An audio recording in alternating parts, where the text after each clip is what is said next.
Chers auditeurs, je vous souhaite la bienvenue à votre rendez-vous musical Appassionato sur Radio Judaïka 90.2 FM, que vous pouvez également suivre en streaming sur notre site radiojudaïka.be.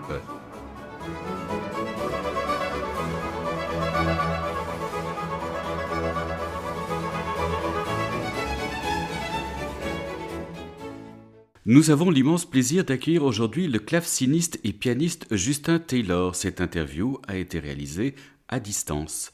Alors Justin, je résume votre parcours. Vous débutez votre apprentissage du piano et du clavecin dans votre belle ville natale d'Angers.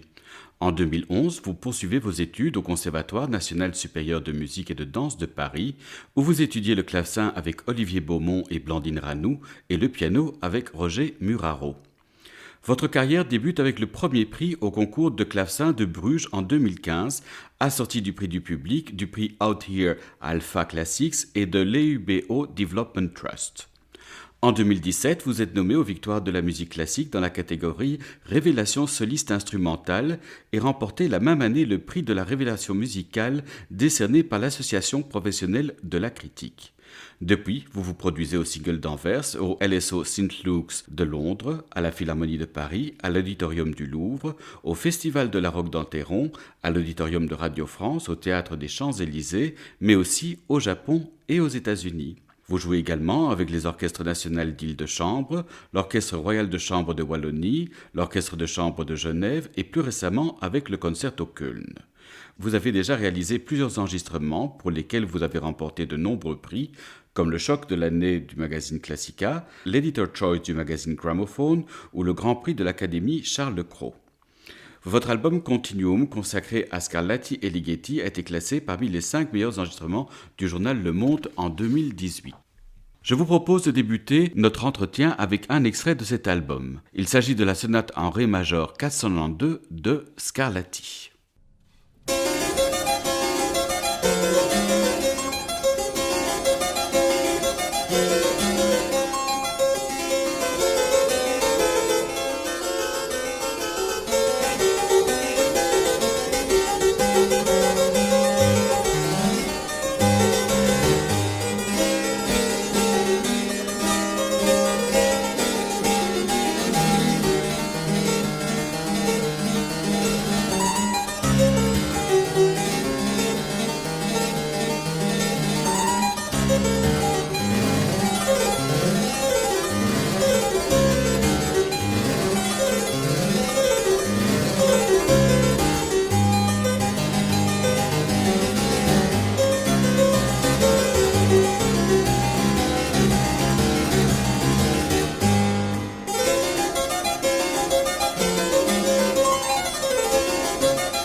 La sonate en ré majeur 492 de Scarlatti par notre invité Justin Taylor. Alors dites-nous Justin, quels sont les premiers héros musicaux de votre jeunesse? Dans mon cas, je dirais qu'en fait, c'est ma première professeure de clavecin. C'est vrai, souvent, on parle de grands interprètes, d'enregistrements mythiques.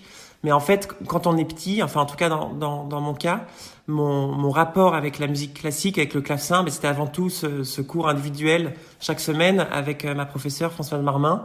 Et voilà, c'est vraiment des personnalités qui comptent énormément dans la formation musicale.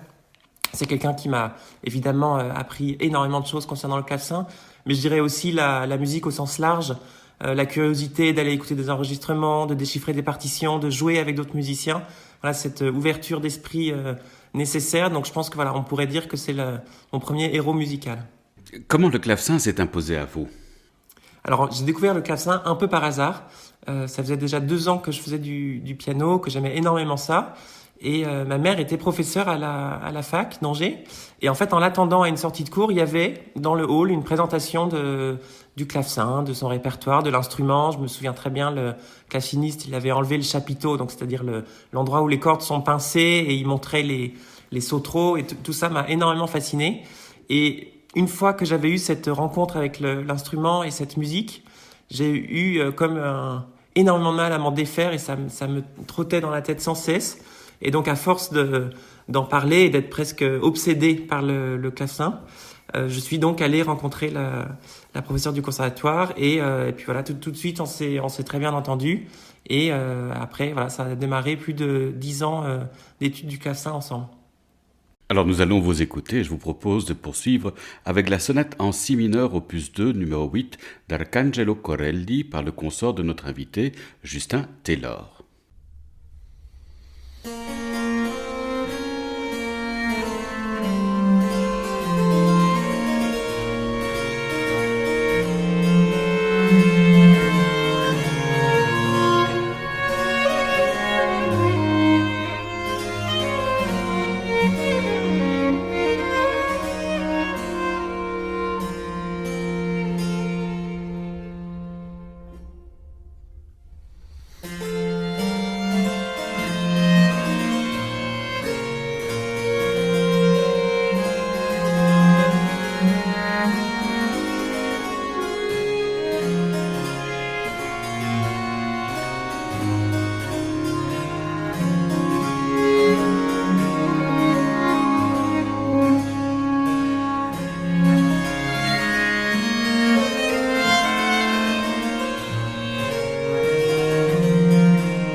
La sonate en si mineur opus 2 numéro 8 d'Arcangelo Corelli par le consort de notre invité Justin Taylor, un extrait de l'album intitulé Opus 1.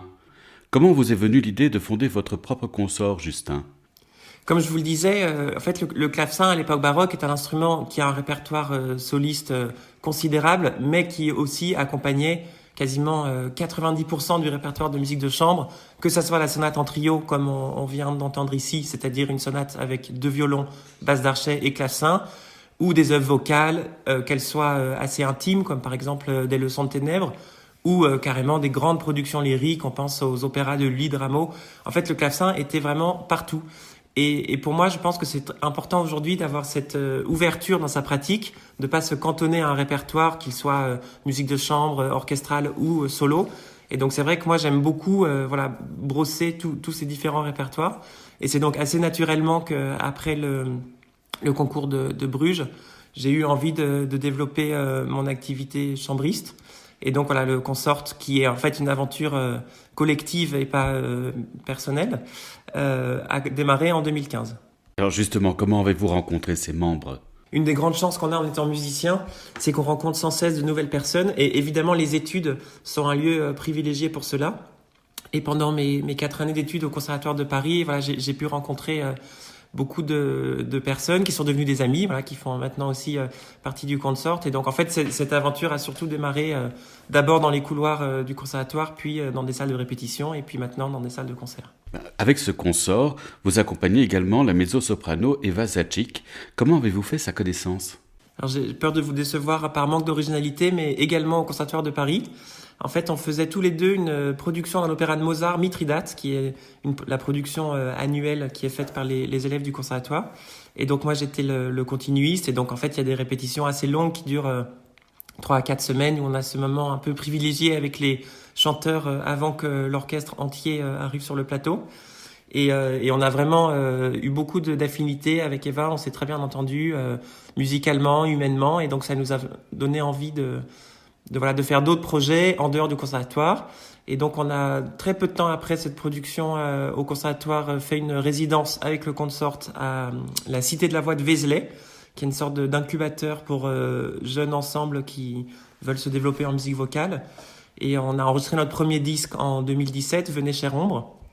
Puis on a fait beaucoup de concerts ensemble et toujours avec beaucoup de plaisir. Et là on vient de sortir donc un deuxième album, Royal Handel, qui est sorti en janvier, qui est consacré à la première Royal Academy à Londres, qui était donc un peu chapeautée par Handel, donc avec beaucoup d'airs de Handel, mais aussi des airs inédits de Ariosti et Bononcini, 2 compositeurs italiens que Handel avait invités à Londres. Alors bien évidemment, nous avons fait la part belle à ce Royal Handel dans une émission précédente consacrée à l'actualité musicale. Mais cette fois-ci, je vous propose d'écouter ensemble 12 tranquillités tirées de la cantate à voix seule, Le dépit généreux de Michel Pignolet de Montéclair. Eva Zajic est entourée du consort de Justin Taylor.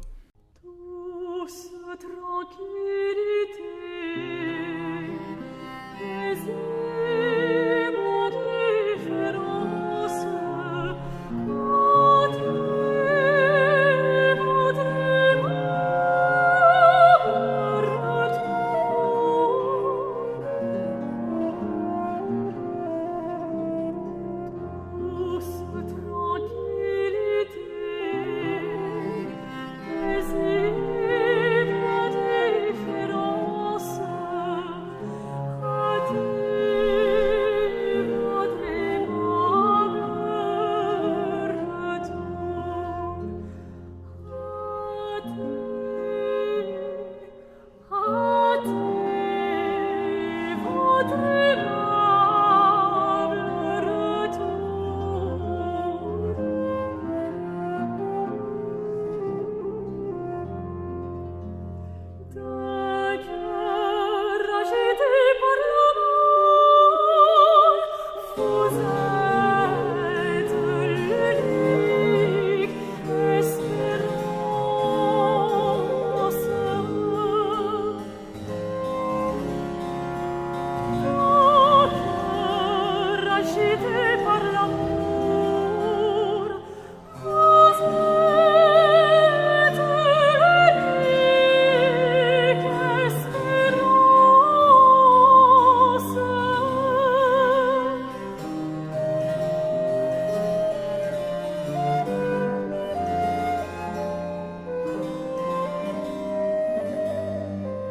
La mezzo-soprano Eva Zaitchik, entourée du consort de Justin Taylor, interprétait Douce tranquillité tirée de la cantate à voix seule Le dépit généreux de Michel Pignolet de Montéclair, un extrait de l'album Venez chère ombre paru chez Alpha Classics.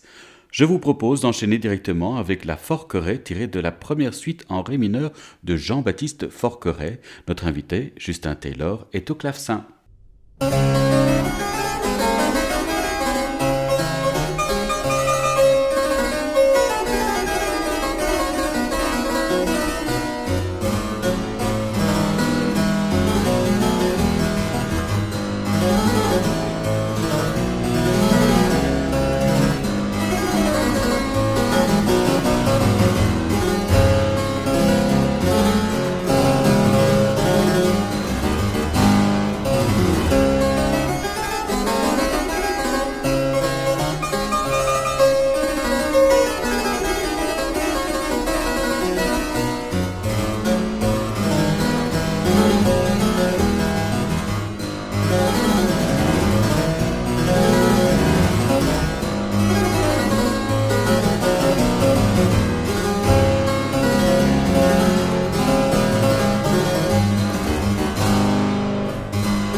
La Forqueray, tirée de la première suite en ré mineur de Jean-Baptiste Forqueray. Il s'agit d'un extrait de l'album La famille Forqueray de notre invité Justin Taylor.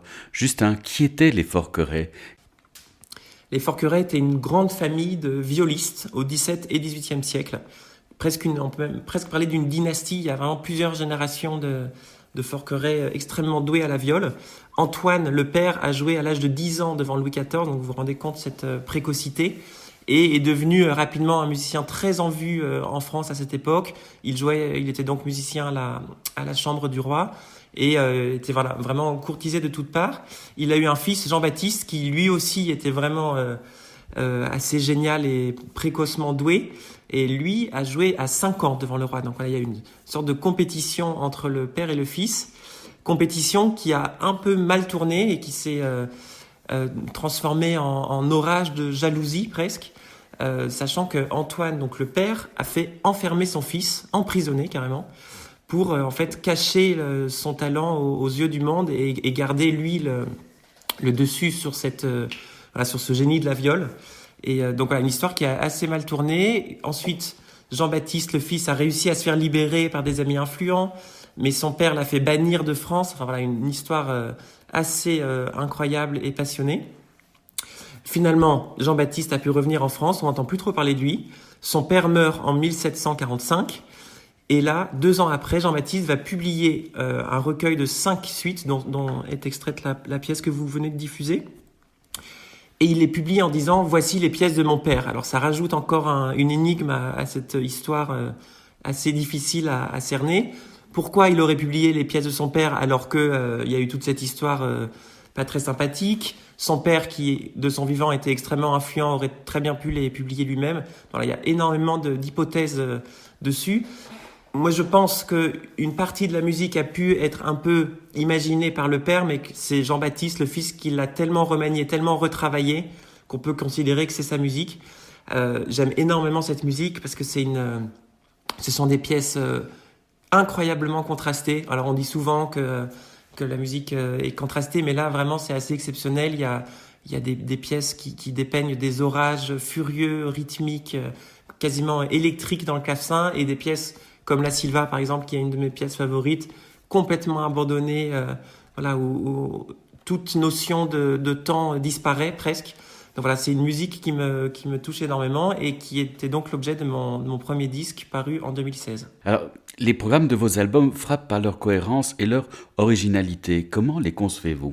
Alors le point de départ, c'est toujours un compositeur ou un répertoire précis. Donc là, on vient de parler des Forqueray. Et puis pour continuer sur le dernier album qui vient tout juste de sortir, c'était Rameau. Et ensuite, ce qui m'intéresse, c'est vraiment d'essayer de replacer ces compositeurs, ces œuvres, dans le contexte de l'époque. Alors j'essaye de regarder évidemment toute la musique déjà que eux-mêmes ont écrite. Déjà, en général, ça donne une très bonne base. Et ensuite, j'essaye de regarder un peu autour. Alors justement, là, pour les Forqueray et les Rameau, c'était l'environnement familial qui m'a intéressé. Mais pour Scarlatti, par exemple, qui est un autre album que j'ai fait en 2018, je me suis dit comment cette musique incroyablement moderne pour l'époque peut avoir une résonance aujourd'hui. Et donc j'ai fait un peu un bond vers du répertoire beaucoup plus proche de nous avec 3 pièces de Ligeti qui ont été écrites entre 1960 et 1970. En tant que jeune artiste aimant la musique baroque, je trouve une de nos missions presque, c'est justement de concevoir ces programmes de disques originaux. Il y a une énorme discographie qui a été faite par les générations qui nous ont précédés et qui ont complètement participé à l'essor de la musique baroque. Je pense par exemple au tout début du XXe à Wanda Landowska qui a fait redécouvrir le clavecin, Gustave Leonhardt, Scott Ross, et puis voilà, il y a comme ça des passations entre les générations. Et aujourd'hui, je trouve que nous, qui avons démarré la musique baroque très jeune, justement, on a peut-être cette liberté de concevoir ces programmes qui présentent vraiment cette musique dans leur contexte d'une manière un peu originale et qui, j'espère, éclairent ces œuvres et nous aident à les apprécier aujourd'hui. Vous aimez dénicher des œuvres rares ? Tout à fait, j'aime énormément trouver de nouvelles pièces inédites, inconnues et qui, j'espère, méritent d'être redécouvertes. On a aujourd'hui la chance avec l'informatique d'avoir accès à une source d'information quasiment illimitée et un accès à énormément de bibliothèques dans le monde qui ont souvent numérisé une très grande partie de leurs fonds. Donc les recherches sont vraiment facilitées et on peut comme ça tâtonner de manière assez virtuose, je dirais presque sur le clavier de l'ordinateur. Par exemple, là, pour la famille Rameau, j'ai trouvé sur le site de la BNF française, la Bibliothèque nationale de France, leur site Gallica, où ils ont numérisé une très grande partie de leurs fonds, les sonates de Lazare Rameau, la suite de son fils, Claude-François Rameau. Et alors, pour la pièce de Claude Rameau, là, elle n'était pas numérisée, donc je suis allé à la Bibliothèque nationale de France. Mais c'est vrai que voilà, cet appétit pour les œuvres inédites, pour moi, est très important. Et justement, je vous parlais des générations précédentes. Pour moi, on doit aussi perpétuer cet appétit de la découverte, de la recherche des œuvres inédites qu'ils ont eues et qu'on peut toujours avoir, car il y a encore beaucoup d'œuvres à découvrir. Pour revenir au Consort et avec Eva Zaïtchik, sur notre premier album Venez chère ombre, il y a un compositeur, Lefebvre, dont personne n'avait jamais entendu parler et qui a écrit une vingtaine de cantates pour lesquelles on a eu un vrai coup de cœur. Et donc voilà, c'était une redécouverte complète et je pense quelque part utile. Et en tout cas, nous, on était évidemment très heureux de rejouer cette musique aussi longtemps après qu'elle ait résonné. Donc voilà, je trouve ça toujours intéressant de mêler des œuvres un peu connues, comme un espèce de jalon qui vont rassurer les personnes et puis qui leur donnent des repères, parce que Rameau, les mélomanes situent où c'est, Forqueray aussi, Scarlatti, et puis dans cette espèce de presque de confort et d'attente qu'on a sur un répertoire, surprendre par une association étonnante comme Ligeti ou par des œuvres justement inédites que personne n'a encore jamais entendues. Alors, comme vous l'avez juste évoqué, vous venez de publier un nouvel album passionnant dédié à une autre tribu musicale, les Rameaux. Alors, si Jean-Philippe Rameau est célèbre, peu connaissent Jean-François Tapperet ou Claude et Lazare Rameau. Alors, qui étaient ces personnages ? Alors, le premier, le fils aîné de Rameau est Marie-Louise Mangot, donc son épouse qui était aussi musicienne, chanteuse. S'appelait donc Claude François Rameau, et lui a écrit une suite pour clavecin dont j'ai extrait la Forqueray. Pour revenir au Forqueray, donc une pièce hommage. Donc il y a Jean-François Rameau, que tout le monde connaît, son fils Claude François. Jean-François a un frère qui s'appelle Claude, qui lui aussi sera musicien. Ils ont appris la musique ensemble. Et d'ailleurs, c'est assez marrant, il y a une anecdote qui dit qu'en fait, les deux frères savaient lire la musique avant de lire les lettres de l'alphabet. Donc voilà, aussi deux musiciens très, très précoces. Et donc Claude, le frère de Jean-Philippe, va avoir 2 enfants.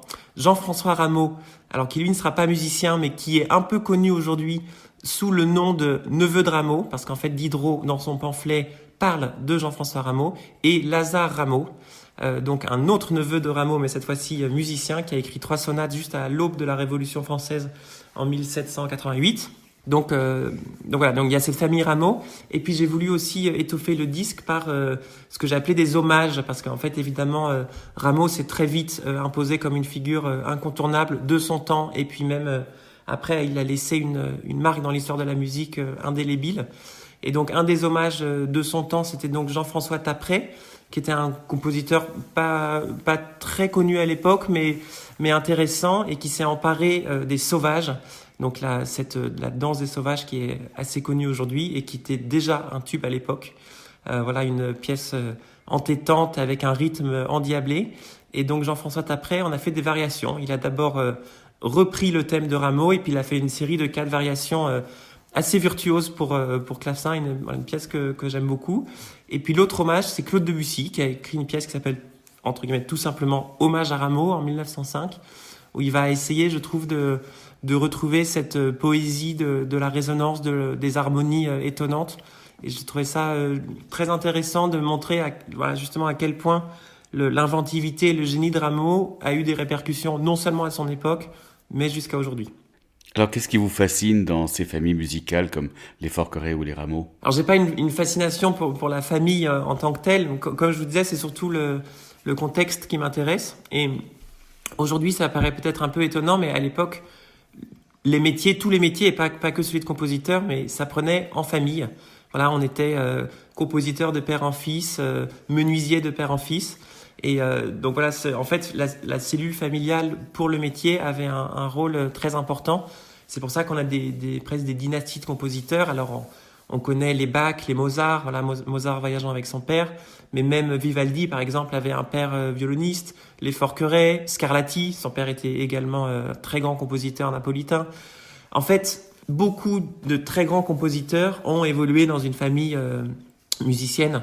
Et donc c'est ça qui m'intéresse justement, de voir ces différentes influences qui peuvent avoir de par l'éducation. Est-ce qu'il y a des frères ou des sœurs qui sont musiciens, où est-ce que la famille a voyagé? Dans le cas de Rameau, il est allé en Italie, donc c'est évidemment comme très important pour son inspiration, pour son bagage culturel. Ensuite, lui, il a un peu bourlingué dans le sud de la France. Il était violoniste, organiste, claveciniste. Voilà, c'est un compositeur qui a publié ses premières pièces assez tard, mais justement parce qu'elles étaient sûrement le fruit de tout ce bagage qu'il a accumulé dans sa famille, dans ses voyages, dans ses rencontres. Donc en fait, c'est surtout ça qui m'intéresse dans la famille, c'est de replacer le compositeur dans son contexte. Alors vous avez enregistré ce dernier album Rameau dans un endroit mythique et sur un instrument légendaire. Qu'avez-vous ressenti dans ce lieu et avec cet instrument ? En effet, c'est un endroit assez exceptionnel.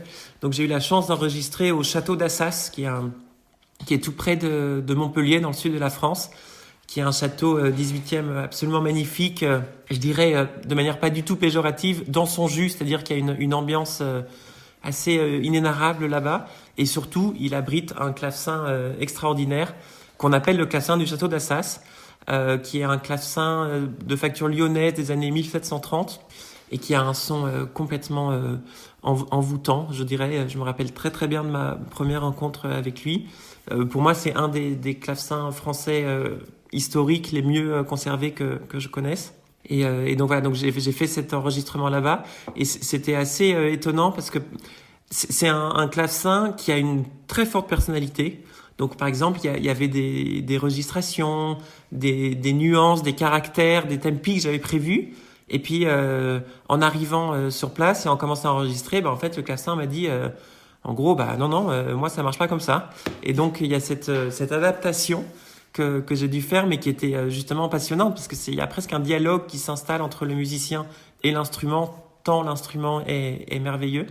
Donc voilà, ça m'a beaucoup appris et c'était une rencontre musicale presque très intéressante.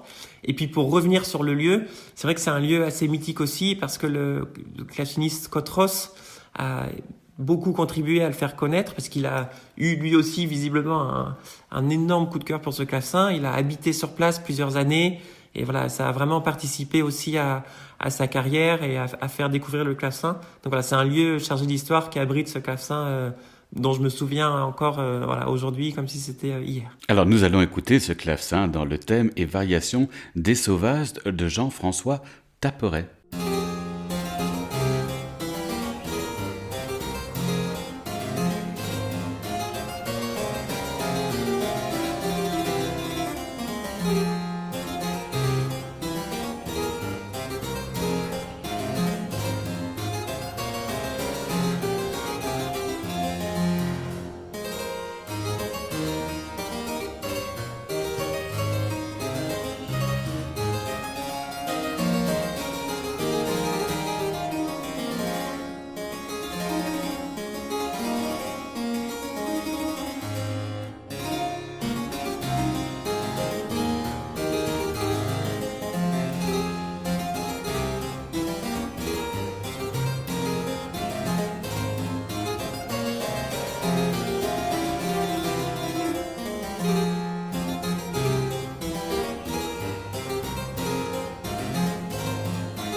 Vous êtes sur Radio Judaïka et vous écoutez Appassionato, votre rendez-vous musical. Le thème est Variation des sauvages de Jean-François Tapperet sur un thème de Jean-Philippe Rameau par Justin Taylor. Il s'agit d'un extrait de l'album La Famille Rameau qui vient de paraître chez Alpha Classics. Alors Justin, nous avons comme tradition d'offrir à notre invité de partager avec nos auditeurs un morceau. Qu'aimeriez-vous nous faire écouter ? Alors j'espère que vous n'êtes pas trop lassés de ces sauvages que moi personnellement j'adore. Et voilà, justement, j'ai pas pu m'empêcher de poursuivre encore avec les sauvages, mais cette fois-ci dans une version orchestrale, parce qu'en fait Rameau a d'abord écrit les sauvages pour clavecin seul, et puis ça a eu un tel succès qu'il en a fait cette version orchestrée dans les Indes galantes. Et je vous propose de l'écouter par les arts florissants de William Christie. Voilà, quand je parlais des générations qui nous ont précédés et qui ont contribué énormément à l'essor de la musique baroque et à la connaissance de ce répertoire, on pense évidemment en tout premier lieu à William Christie et à son orchestre. Voilà, c'est vraiment quelqu'un qui a contribué à faire redécouvrir complètement, à ressortir de l'ombre les opéras de Rameau, de Lully, toute cette musique française qu'il affectionne particulièrement. Et voilà, en tant que jeune musicien adorant la musique française, quelque part, on est tous un peu son héritier aujourd'hui. Donc voilà, pour terminer cette émission, Les Sauvages de Jean-Philippe Rameau par les arts florissants de William Christie.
C'était donc Danse du grand calumet de la paix suivi de Forêt paisible tiré des âmes galantes de Jean-Philippe Rameau dans l'enregistrement des arts florissants de William Christie. Il s'agissait du choix de notre invité, Justin Taylor. Votre émission de musique classique Appassionato touche ainsi à sa fin. Merci beaucoup Justin Taylor d'avoir accepté notre invitation. Merci à Carlos Amajoa d'avoir assuré la technique de cette émission.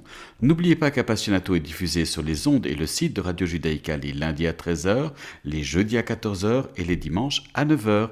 Merci chers auditeurs de nous avoir écoutés. À la semaine prochaine. D'ici là, portez-vous bien.